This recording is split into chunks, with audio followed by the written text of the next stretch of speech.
Let's start with a topic that's been intriguing me a lot, neuromorphic computing.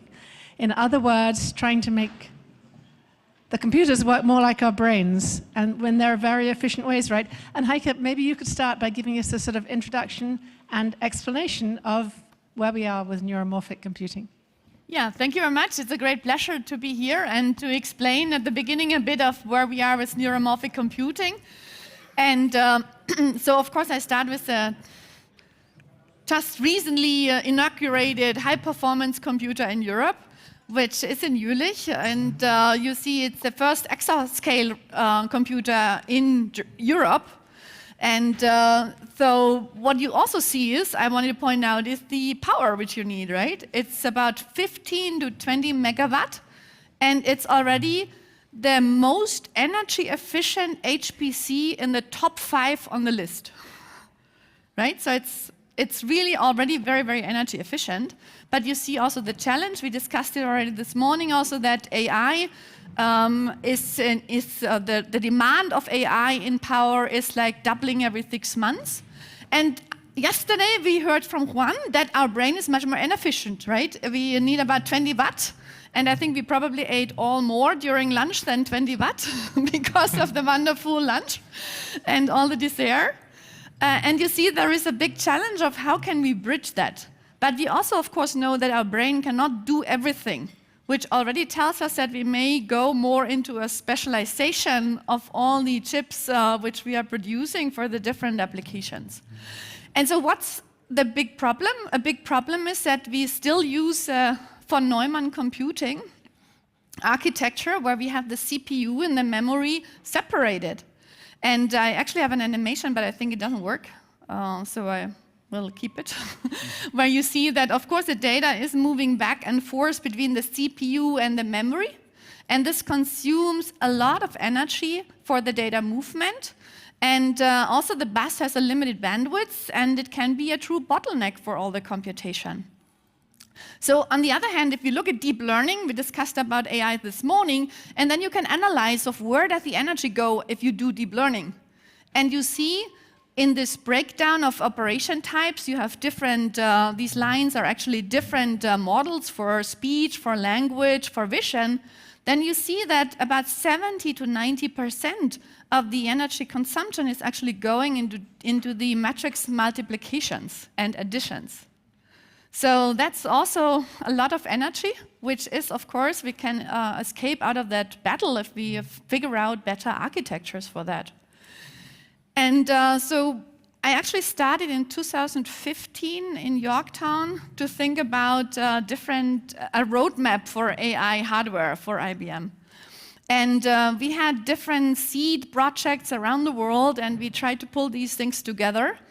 And when we look on the traditional CMOS side, the traditional von Neumann architectures, then there's a GPU, which has evolved very, very much.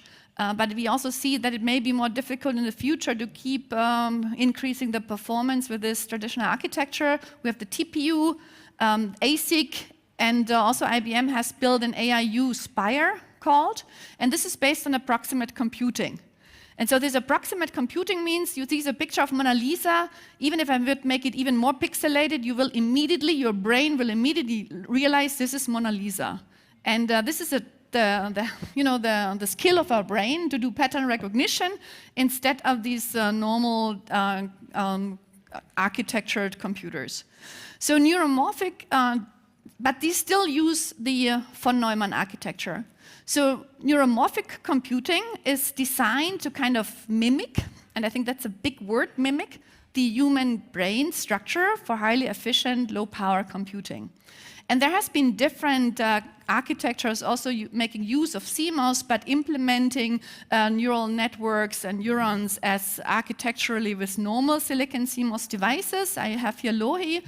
I marked some of these terms in bluish because these are actually also the problem areas. It's a spiking neural network chip.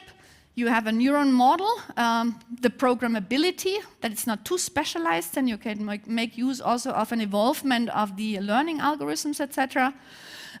So have enhanced learning capabilities, faster circuit speeds, and all these things are helping in LOE. But it's still like a separation of memory and logic. Then also there is the Spinnaker. I think you may be talking more about it because it's a big European Union project. It's part of the EU flagship Human Brain project, where also a lot of architectural design and knowledge went into to make a chip specific for simulating the human or the brain. This is also based on specking neural networks and an ARM architecture. We have started also very early on very low power, low latency chips for specific applications. This is called here IBM True North or North Pole. And the North Pole chip which you see here is a second generation where we have brought very integrated the logic and the memory together to allow for low latency and also for a low power chip, high performing, but for a very specialized applications. And you see it only needs about 70 milliwatt. And you get more specialization, and then you can improve performance, but you also have to kind of co-design your hardware and the algorithm in order to even improve it for the future. So if we go to a next step, so this was still kind of classical for Neumann architecture, but if we go to improve that problem of the 70 to 90% of energy consumption, then we can bring the logic and the memory together. So this means that we actually do logic in memory devices, and I'll give you one example.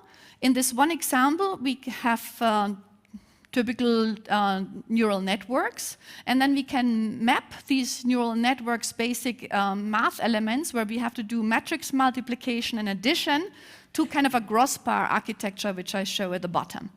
And in this crossbar architecture, it's really the simple physics everyone had. It's Ohm's law and Kirchhoff's law, where you apply a voltage, you have a resistance on each of these crossbar elements, and then you add up and get a current at the bottom, which is then your parallelization of a matrix multiplication. And the nice thing is that you're using non-volatile memory elements. There are different ones. This is an example of a phase change memory material, which is known for many years, but it can only be used for inference. For training, we have other options like resistive RAM and other things. And these chips are actually very evolved. We have, there has been developments of several different types and also, you know, already very advanced. And you see one example of us here. So this crossbar architecture I wanted to mention, you can also do in photonics.